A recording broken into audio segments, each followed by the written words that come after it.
What's good? We back with the Boxing Clinic and more. It's your boy CJ Goodfella. Morning grind. Y'all know what it is.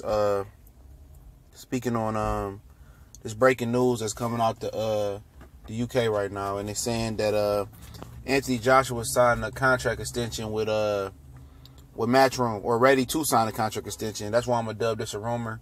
He said he's ready to sign a contract extension that extend him 3 years for $100 million, with 3 fights, $100 million.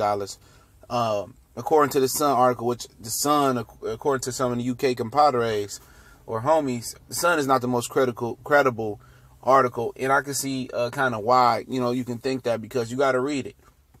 They finesse you in the words. It says ready to sign or about to sign, and it's Eddie and Barry Hearn in the article talking. I'm gonna link the article to the description, but it's starting to sound like and I still have my reasons for not believing it.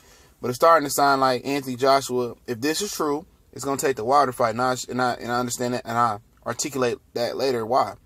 But his contract was set to be up in November. Dana White was trying to sign him to, $1 billion deal, $500 million deal.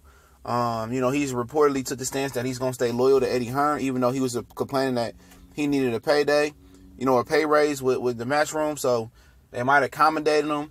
But that was a sticking point for the Wilder fight. Because they told him that he had to actually sign an extension before he could fight Deontay Wilder. And we want him to sign an extension because they thought he was going to run off with Al Heyman. Because Al Heyman showed him so much money. In the article, they say the money is legit, but we haven't seen a contract from Team Wilder. I still don't believe that crap. But, that was a sticking point. He said, basically, I don't want to sign my life away for a Wilder fight. He said that during the Tony Bellew and David Haye thing, but I could believe it. They've been trying to sign him to his extension for quite some time. But in the grand scheme of things, $100 million, 3-fight deal, that's good money. But guess what? He can make almost $100 million coming over to fight Wilder in the USA. He can. So, I don't know if that 3-fight deal would include that, which I don't think it would. So, if he make 100 with Wilder, then, his next 3 fights he can make, who knows what he gonna make. If he lose, he ain't gonna make his shit, like he was making.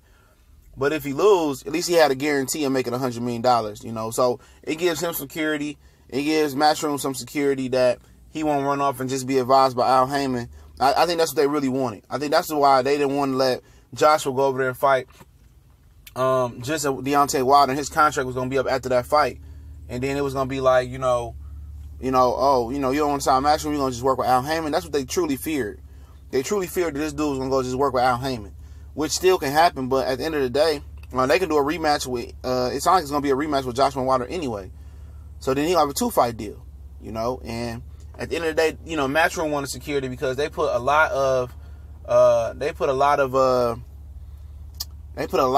their time, which is the most important thing, and their money into Anthony Joshua. They let a lot of fighters walk, man. A lot of fighters that's doing well in the world championship level, they let them walk. They let DeGale walk, Frampton walk. They said those guys said they was paying all the time to Joshua, and they felt neglected. I believe that's what they said. So, so if he signs a 3-fight deal, I think that's part of the negotiation with Wilder. And once it's signed, and I think he gonna sign that Wilder fight. But I'm still crossing my fingers. I'm not saying that this fight gonna happen just because this happened. But it sounded like this was a hang up, internally with Matchroom. And when I say internally with Matchroom, Eddie Hearn, Joshua, Barry Hearn. Because he says, I don't want to sign my life away for a Wilder fight. So basically, he didn't want to sign his life away for a Wilder fight. So then, they gave him a 3-fight deal. Now if they, he signs his deal, they gonna announce that. They possibly gonna they're gonna have an exclusive deal with the Zone after this Wilder crap.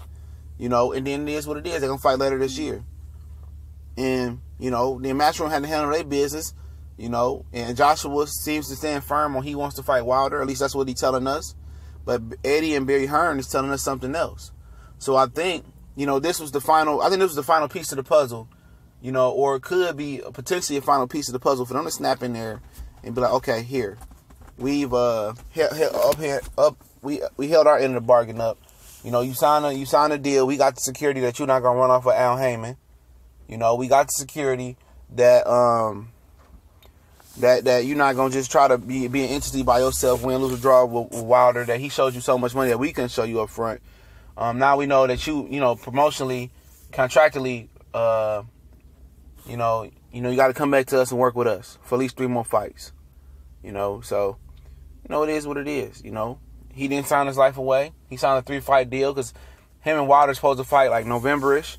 So then he'll fight Wilder, then he had 3 more fights on his Matchroom deal. That's guaranteed 100. So they kind of guarantees him some security himself if he don't feel like he could beat Wilder. Or if he don't beat Wilder. He get knocked out by Wilder, Matchroom still got to guarantee him that 100 million guarantee. You know, they can go up. So if he beat Wilder, it ain't that he just guaranteed 100. It still can go up, I believe, because what if he start doing amazing numbers? He's an undisputed champion. What if they really start letting him travel?